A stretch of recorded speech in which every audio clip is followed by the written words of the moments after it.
할렐루야. 할렐루야. 지난 한 주간도 평안하셨습니까? 지난 한 주간도 잘 견뎌내셨습니까? 지난 한 주는 더운데다가 또 습하기까지 하니까 저도 정말 정신을 못 차릴 만한 그런 한 주였습니다. 제가 더운 거는 잘 참습니다. 그런데 습한 건 못 참더라고요. 저는 두바이를 갔을 때도 굉장히 좋았습니다. 온도는 40도가 돼도 습도가 낮았거든요.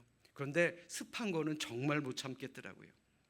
자, 그래도 이렇게 저렇게 여름 지나고 나면 이 더운 여름이 그리워지는 추운 겨울이 오지 않겠습니까? 자, 이건 하나님의 섭리입니다. 그러니 불평하지 마시고 짜증내지 마시고 우리 모두에게 주어진 하루하루에 건강하게 기쁨으로 잘 이겨내시기를 주님의 이름으로 부탁드립니다. 자, 우리 옆에 있는 분들과 이렇게 인사합니다. 이번 한 주도 힘을 냅시다. 자, 좀 웃으면서 인사하세요. 자, 웃으면서요. 조금만 견디면 가을 옵니다. 그래요. 일단 말만 해도 기쁘죠. 가을이라는 말. 자, 그러니 우리 매일매일 주어진 이 하루하루라는 시간이 참으로 중요합니다. 우리 매일매일 우리에게 주어진 시간과 우리의 삶에 최선을 다하는 우리 모두가 되시기를 주님의 이름으로 축원합니다. 사람에게 있어서 긍정적인 마음가짐을 갖는다라고 하는 것, 이것은 참으로 중요합니다. 아마 여러분들도 잘 아실 겁니다. 과거 암에 걸려 치료를 받던 한 남성이 하루는 우연히 새로 개발된 항암제 광고를 보게 되었습니다. 이 광고에 보니까 거의 모든 암에 효과가 있다라는 그런 기적과 같은 광고였습니다. 그는 자신의 주치의를 찾아가서 이 항암제를 자신에게 좀 사용해달라고 부탁합니다. 그런데 의사는 아직 안정성이 확보가 되어 있지 않고 효과도 확실하지 않은데 이거 써도 될까 근심 걱정을 하게 됩니다. 그런데 의사는 결정을 내리죠. 어차피 뭘 해도 차도가 없을 테니 그래 한번 해봅시다. 그래서 주치의도 동의하게 됩니다. 물론 환자는 분명 자신의 병이 나을 것이다 라고 생각을 했고요. 그런데 놀라운 일이 일어나게 됩니다. 이 신약을 쓰고 나서 암세포가 눈에 띄게 줄어든 것입니다. 얼마나 기뻤겠습니까? 자, 그런데 그러던 중에 이 항암제를 테스트하던 미국 식품의약국 FDA에서는 이 신약이 암세포에 아무런 효과가 없다라는 임상 실험 결과를 발표하게 됩니다. 어떻게 됐겠습니까? 이 발표를 본 순간부터 환자는 낙심하게 됩니다. 그러자 암세포는 다시 늘어나게 되었고 그는 그만 죽음을 맞이하게 되었습니다. 비록 아무런 효과가 없는 약이었다 할지라도 얼마나 강하게 믿느냐에 따라서 암세포가 줄어드는 효과가 있었다라는 이 이야기는요, 1957년에 일어났던 크레비오젠이라는 항암제를 사용한 환자의 실화입니다.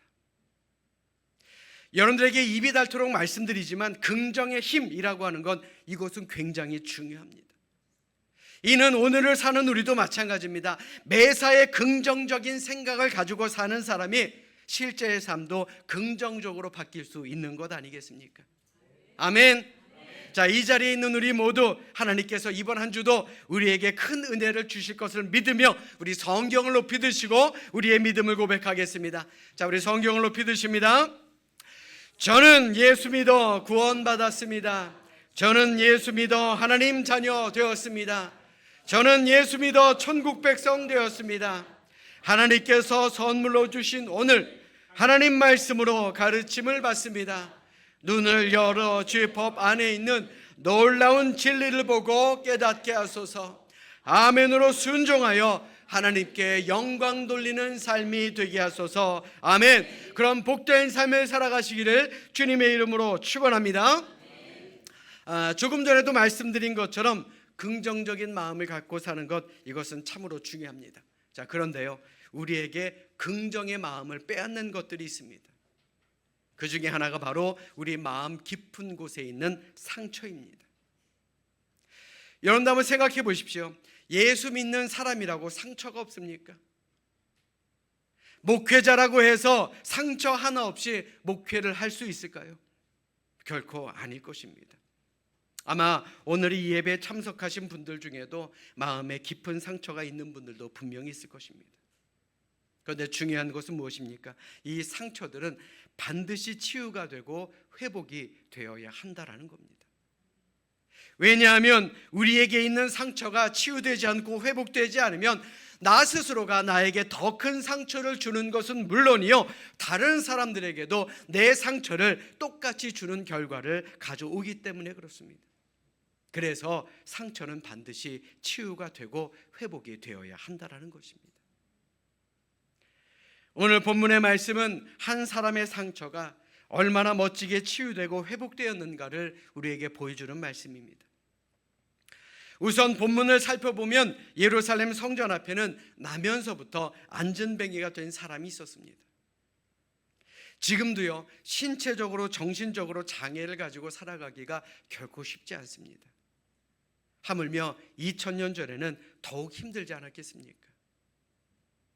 그래서 사람들은 그를 메어다가 성전 문 앞에 두면 그는 구걸을 하며 연명할 수밖에 없었던 것입니다. 구걸하기 딱 좋은 곳이 어디입니까? 바로 성전 아니겠습니까? 그렇다면 그의 마음을 한번 생각해 봅시다. 그가 사람들에게, 성전에 오는 사람들에게 바랬던 것이 무엇이겠습니까? 그저 한 푼의 동전이었을 것입니다. 단 한 번도 자신의 병을 고쳐주기를 기대하거나 자신의 병이 고침받기를 바란 일도 없었을 것입니다. 그냥 포기하고 살았을 겁니다. 치유받거나 회복되기를 포기하는 것은 당연했고, 그의 관심은 성전 미문에 앉아 있으며 사람들이 던져주는 동전뿐이었을 것입니다. 그냥 하루 밥 먹을 정도만 있으면 만족하지 않았겠습니까? 그러던 어느 날 베드로와 요한이 함께 성전으로 올라오고 있었습니다. 일본 안진뱅이는 여전히 한 푼의 동전을 구했습니다. 이때 베드로와 요한은 다른 사람들이 하지 않았던 일을 합니다. 바로 안진뱅이를 그 자리에서 일으킨 것입니다. 오늘 본문 6절의 말씀 보십시오. 베드로가 이르되 은과 금은 내게 없거니와 내게 있는 이것을 내게 주노니 나사렛 예수 그리스도의 이름으로 일어나 걸으라. 아멘. 그리고 그 결과가 무엇이었습니까? 바로 기적이었습니다. 8절의 말씀 보십시오. 뛰어서서 걸으며 그들과 함께 성전으로 들어가면서 걷기도 하고 뛰기도 하며 하나님을 찬송했다라고 성경은 말씀하고 있습니다. 얼마나 놀라운 일이었겠습니까? 그런데 오늘 우리가 읽은 이 기적의 사건은 단지 과거 2000년 전에 있었던 한 안진뱅이가 일어나게 된 사실만을 알려주는 말씀이 아닙니다. 그저 10절로 된 짧은 말씀이지만 오늘을 사는 우리에게 많은 깨달음을 주는 말씀이기도 하다라는 겁니다. 아까 설교 처음에 여러분들에게 말씀드린 것처럼 상처가 없는 사람 없습니다. 아픔 없는 사람 없죠. 그러나 오늘 말씀을 통해서 우리도 상처를 이겨내고 회복과 치유의 방법을 알려주는 그런 귀한 말씀, 이 말씀을 우리 마음에 새겨야 한다라는 겁니다. 여러분들은 어떤 상처를 가지고 계십니까? 오늘 말씀을 통해 그 상처가 치유되는 우리 모두가 될 수 있기를 주님의 이름으로 간절히 축원합니다. 아멘. 무엇보다 치유와 회복에는 장소가 매우 중요합니다. 오늘 본문의 말씀에 보시면 사람들이 아침이면 이 안진뱅이를 성전 입구에 데려다주고 저녁이면 집으로 데려고 가곤 했습니다. 참 좋은 친구를 두었다라고 생각할 수도 있는데 여기서 중요한 것은 그가 구걸했던 장소입니다. 기적이 일어날 만한 곳에 그가 있었다라는 것이 중요하다라는 겁니다. 여러분도 한번 생각해 보십시오. 사람들에게 이 장소라는 것이 얼마나 중요합니까? 만약 우리에게 갑작스러운 병이 생겼다라고 한번 생각해 보십시오. 어디로 가야 맞습니까? 병원입니다. 상태에 따라 전문 병원으로 가야 하는 것이 맞습니다. 그렇다면 마음의 상처, 영혼의 상처, 영적인 상처는 우리가 어디에서 치유를 받아야 합니까? 우리 성도들도요, 살면서 얼마나 많은 상처를 받는지 모릅니다. 그렇기 때문에 우리의 마음의 상처와 영적 상처를 치유받고 회복하기 위한 그런 곳, 바로 우리 성도들에게도 반드시 필요하다라는 겁니다. 그곳이 어디입니까? 바로 성전입니다. 지금 여러분들이 앉아있는 이 교회다라는 거예요. 아멘. 여러분들 잘 들으십시오. 교회는요, 그저 단순히 건물만을 말하는 것이 아닙니다. 교회 건물이 멋지고 웅장하다라 그래서 그 교회가 좋은 교회 아닙니다. 교회 안에 프로그램이 좋다라 그래서 그 교회가 좋은 교회가 아닙니다. 성도들이 넘치고 그 안에 많은 사람들이 있고 그것이 좋은 교회가 아닙니다. 아무리 작은 교회라 할지라도요, 교회는요, 하나님이 계시는 곳이어야만 합니다. 아멘. 그리고 우리가 매주 드리는 예배는 하나님이 우리와 함께 하시고 하나님의 은총이 우리에게 충만하게 임하는 시간이다라는 겁니다. 그게 바로 예배예요. 그런 하나님이 우리와 함께 하시면 우리의 영혼과 우리의 마음과 우리의 육체가 상처가 치유받고 그곳에서 회복이 일어나게 되지 않겠습니까? 출애굽기 15장 26절의 말씀 보십시오. 하나님은 이런 분이다라고 말씀합니다. 내가 애굽 사람에게 내린 모든 질병 중 하나도 너희에게 내리지 아니하리니 나는 너희를 치료하는 여호와임이라. 아멘. 여호와 라파. 하나님은요, 치료하시는 분이다 그랬어요. 지금도 많은 상처를 가지고 이 자리에 오신 분들 계실 겁니다. 치료하시는 하나님, 여호와 라파의 하나님이 여러분들과 함께 하시기를 주님의 이름으로 간절히 축원합니다. 사랑하는 여러분, 예수님은 건강한 자에게는 의사가 필요 없고 병든 자에게 의사가 필요 있다라고 말씀하셨습니다. 그러면서 예수님은 세리와 죄인들, 온갖 그런 낙심하고 있는 자들을 치유하시고 회복시키러 온 의사이다라는 것을 강조하셨습니다. 예수님의 사역을 한번 생각해 보십시오. 모든 병자, 약한 자, 귀신 들린 자, 이들을 고쳐 주시지 않았습니까? 그런 예수님이 우리 교회의 머리가 되십니다. 그렇기 때문에 우리 교회 안에서도 치유의 역사, 회복의 역사가 일어나게 되는 것입니다. 믿으시면 아멘. 저는요, 우리 교회 안에서 이러한 치유와 회복의 역사가 일어나는 것을 봤습니다. 이전까지 삶의 근심, 걱정, 여러 가지 염려로 인해서 어두워졌던 얼굴이 예배하며 말씀 들으며 찬송을 통해 밝아지는 모습을 봤고요, 예배와 기도에 참석하시면서 점점 얼굴이 환하게 회복되어가는 우리 많은 성도님들을 보면서 이 교회가 정말 하나님이 함께 하시는 교회, 치료하시는 여호와 라파 하나님께서 우리와 함께 하심을 믿었습니다. 이게 저 혼자만의 믿음이 되지 않기를 바랍니다. 그래서 여러분들 이 자리에 잘 오신 겁니다. 우리 옆에 있는 분들 한번 바라보십시오. 잘 오신 것 같습니까? 좀 웃으면서 인사하세요. 웃으면서. 자, 다른 데 가서요, 삶의 문제를 해결하려고 하지 마십시오. 다른 사람들에게 가서 내 삶의 문제, 내 상처의 문제를 해결 받으려고 하지 마십시오. 주님이 오늘 이 예배를 통해서 여러분들을 만져주시고 여러분들을 치유하시고 여러분들을 회복시켜 주실 줄로 믿습니다. 그러니 우리 모두가 성전, 즉 교회에 나오기를 사모하며 교회를 가까이 하기에 최선을 다하시길 바랍니다. 교회를 가까이 하는 것이 복입니다. 아멘. 바라기는 하나님께서 임재하시는 이 예배를 통해서 주님의 몸된 교회를 통해 영적으로 육적으로 치유와 회복의 역사가 일어나는 우리 모두가 될 수 있기를 주님의 이름으로 축원합니다. 회복과 치유에는 장소가 중요하다라고 말씀드렸죠. 그런데요, 시간이라는 것 또한 중요합니다. 오늘 보면 1절의 말씀 보십시오. 제9시 기도 시간에 베드로와 요한이 성전에 올라갔다라고 말씀합니다. 여기서 말하는 제9시라는 말은 오늘날로 말해서 오후 3시를 뜻합니다. 그러니까 다시 말해 베드로와 요한은 늘 시간에 맞춰 하나님께 나와 예배했고 하나님께 나와 기도했던 사람들이었다라는 겁니다. 이것이 왜 중요한 말씀이냐? 우리가 잘 알고 있듯이 장소와 시간은 우리의 모든 행위를 결정하는 필수적인 요소입니다. 다시 말해 우리 역시 시간을 정하고 예배드리고 시간을 정하고 기도하는 것은 우리의 신앙생활에 엄청나게 큰 유익을 주는 요소가 된다라는 겁니다. 여러분도 한번 생각해 보십시오. 예배드리고 기도에 최선을 다하는 성도가 시험에 크게 들은 것 봤습니까? 시험에 들어도요, 기도하고 예배하고 최선을 다하다 보면 잘 이겨내고 살더라고요. 그런데 하나님의 뜻보다 내 뜻이 앞서기 때문에 상처받고 교회를 떠나는 것은 아닌지 한번 생각해 봐야 하지 않겠습니까? 여러분들 잘 들으십시오.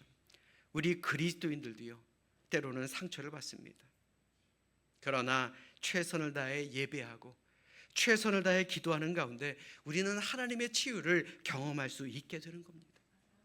그 치유를 경험해야 우리는 다시 한번 일어날 수 있는 힘을 얻게 되는 것 아니겠습니까? 그래서 이 예배 시간이 중요한 겁니다. 그래서 기도하는 시간이 중요하다라는 것이에요. 우리가 성경을 보면 기도에 최선을 다했던 믿음의 선배들이 얼마나 많은지 모릅니다. 하루 3번씩 시간을 정해놓고 기도했던 다니엘, 힘겹고 어려운 상황 속에서도 늘 하나님을 찬송했던 다윗, 이들 모두는요, 모든 것을 포기하게 만드는 상황 가운데서도 기도했고, 그래서 그들은 기도의 응답을 받을 수가 있었다라는 겁니다. 이는 예수님도 마찬가지입니다. 예수님도 습관을 쫓아 새벽 미명에 조용한 곳에 가서 기도하셨다라고 성경은 말씀하고 있습니다. 예수님이라고 왜 상처가 없었겠습니까? 예수님이라고 왜 속상한 일이 없었겠습니까? 예수님이라고 왜 화날 일이 없었겠습니까? 그래서 예수님은 시간을 정해놓고 조용한 곳에 가서 기도하시고 하나님을 만난 것입니다. 사랑하는 여러분, 저도 나이가 들어서 그런지는 몰라도 저 역시 마음의 불안과 염려가 점점 더 많아지는 것을 느끼게 됩니다. 교회를 이끌어가는 거 참으로 쉽지 않더라고요. 특별히 신가는 프로젝트를 진행하면서 하루에도 몇 번씩 굳이 내가 이런 것을 왜 하려고 했을까라는 생각이 들 때도 있습니다. 하지만 이럴 때 가장 좋은 치료제가 뭔지 아십니까? 바로 기도였습니다. 저뿐만 아니라 현대를 살아가는 우리 모두에게 필요한 가장 좋은 치료제, 역시 기도 아니겠습니까? 아멘. 오죽하면 요즘 일반 의학계에서도 기도가 환자의 치료에 아주 효과적이다라는 논문들이 발표되면서 기도 치료라는 치료의 한 영역이 생기게 되기도 했습니다. 이 자리에 계신 여러분들 중에도 회복을 바라시는 분들이 계십니까? 치유되기를 원하시는 분들이 계십니까? 다른 곳 없습니다. 우리 함께 기도합시다. 함께 기도합시다. 내가 기도하기 힘들면요, 중보기도 팀에게 기도 부탁이라도 해보십시오. 저도요, 예수 안 믿는 친구를 위해서 지금도 기도하고 있습니다. 저에게 기도 좀 부탁해 주세요. 여러분들을 위해서 담임 목사가 왜 기도 안 하겠습니까? 그러므로 우리가 기도할 때 우리의 영혼이 소생됩니다. 탈진되고 지친 심령이 새 힘을 얻게 됩니다. 우리의 마음의 상처와 질병들이 치유되고 회복됨을 믿으시고 열심히 최선 다해 기도하는 우리 모두가 되시기를 주님의 이름으로 간절히 축원합니다. 자, 우리 옆에 있는 분들에게 이렇게 알려줍시다. 힘드십니까? 기도합시다. 맞습니다. 힘들 때는 기도가 답입니다. 아멘. 그리고 마지막으로 우리가 치유와 회복을 위해서 언제 어디에 있느냐도 중요하지만 누구와 함께 있느냐, 이거 굉장히 중요합니다. 만약 그날 그 시간 그 자리에서 이 안전뱅이가 베드로와 요한을 만나지 못했다면 아마 그에게는 치유되는 은혜가 없었을 것입니다. 우리의 삶에 있어서 만남의 중요함, 이것은 누구나도 잘 알고 있죠. 부인할 수 없습니다. 부부는 서로 잘 만나야 합니다. 물론 잘 만났다라고 생각이 되더라도 나중에 로또라 그러더라고요. 만든 게 하나도 없어서. 그래도 같이 살아가지 않습니까? 자녀는요, 부모를 잘 만나야 합니다. 학생은 선생님을 잘 만나야 하고 국민들은 지도자를 잘 만나야 합니다. 뿐만 아니라 성도들은 목회자를 잘 만나야 되고 목회자는 성도들을 잘 만나야 합니다. 그런데 의외로 몸과 마음의 상처를 가진 분들 중에는 남들 모르게 혼자서 끙끙 앓는 분들이 너무나도 많더라고요. 우리가 혼자 끙끙 앓다가 병원에 가면 의사 선생님이 뭐라고 말씀하십니까? 지금까지 뭐 하다가 이제 왔냐고요. 자, 그런데요, 이 의사 선생님의 말씀이 하나님의 말씀이다라고 생각되지 않으십니까? 지금까지 왜 힘들게 혼자 해결하려고 그러다가 이제서야 내게 왔느냐? 그 하나님의 말씀처럼 들리지 않느냐라는 겁니다. 여러분들 잘 들으십시오. 혼자서 해결하려고 애쓰는 것 결코 지혜롭지 못한 방법입니다. 환자를 위해서 의사가 준비되어 있는 것처럼 하나님께서는 우리의 마음의 상처와 우리의 영혼의 상처를 위해 우리에게 믿음의 동역자들을 준비해 두셨다라는 사실을 우리는 기억해야 하는 것입니다. 그래서 내 주변에 누가 있느냐, 내가 누구를 만나느냐가 참으로 중요하다는 것이죠. 우리 옆에 있는 분들 한번 바라보십시오. 좋은 믿음의 동역자 아닙니까? 아멘. 성경은 병든 자에게 교회의 장로들, 즉 목회자를 만나라고 권면했습니다. 야고보서 5장 14절의 말씀 보십시오. 너희 중에 병든 자가 있느냐? 그는 교회의 장로들을 청할 것이요 그들은 주의 이름으로 기름을 바르며 그를 위하여 기도할지니라. 아멘. 물론 목사님들이 가서 기도한다고 모든 병이 다 낫는 것 아닙니다. 병을 고치시는 것은 하나님이고요, 그리고 기도하는 것은 목회자입니다. 그럼에도 불구하고 성경은 병든 자들을 위해서 목회자에게 기도 요청을 하라라고 우리에게 말씀하고 있지 않습니까? 왜 하나님께서는 이런 명령을 내리셨겠습니까? 하나님께서 목회자들을 통해 친히 병든 자를 치유하시고 회복시키겠다라는 약속의 말씀이기 때문에 그렇습니다. 그런데 저는 목회자만이 치유와 회복의 기도를 할 수 있다라고 믿지 않습니다. 여러분들 모두가 기도의 동역자들이 되어줄 때 우리 교회 안에도 기적의 역사가 일어나게 될 줄로 믿습니다. 실제로 우리 교회 안에서도 서로를 위해서 기도해 주시는 분이 얼마나 많은지 모릅니다. 새벽에 나와서 기도하시는 권사님들 중에도 자기 속회원을 위해서, 우리 선교회원들을 위해서 기도하시는 분들이 얼마나 많은지요. 이런 분들이 계시기에 우리 교회 안에서 치유와 회복의 역사가 일어나는 것 아니겠습니까? 아멘. 사랑하는 여러분, 지금 여러분들 옆에는 누가 있습니까? 지금 여러분의 옆에 있는 사람들이 여러분들을 위해서 기도하고 계십니까? 또 여러분들은 누구를 위해서 지금 기도하고 계십니까? 아직도 우리 주변에는 기도가 필요한 믿음의 가족들이 많습니다. 삶이 힘들고 지쳐 낙심하고 있는 우리 믿음의 가족들이 얼마나 많습니까? 바로 우리가 기도해야 될 차례입니다. 서로를 위해서 기도하십시오. 기적의 역사가 일어나게 될 줄로 믿습니다. 이제 말씀을 정리합니다. 우리 모두는 완벽한 사람 아닙니다. 우리도 안진뱅이처럼 몸의 상처나 혹은 마음과 영의 상처가 있을 때가 있습니다. 그러나 중요한 것은 그냥 그 자리에 머물러 있는 것이 아니라 우리도 치유와 회복을 위해서 적극적으로 나서야 합니다. 우리가 치유와 회복을 받기 위한 좋은 장소, 좋은 시간, 그리고 좋은 사람을 만나야 된다는 겁니다. 지금 여러분들은 어디에 계십니까? 그리고 여러분들은 누구를 만나고 계십니까?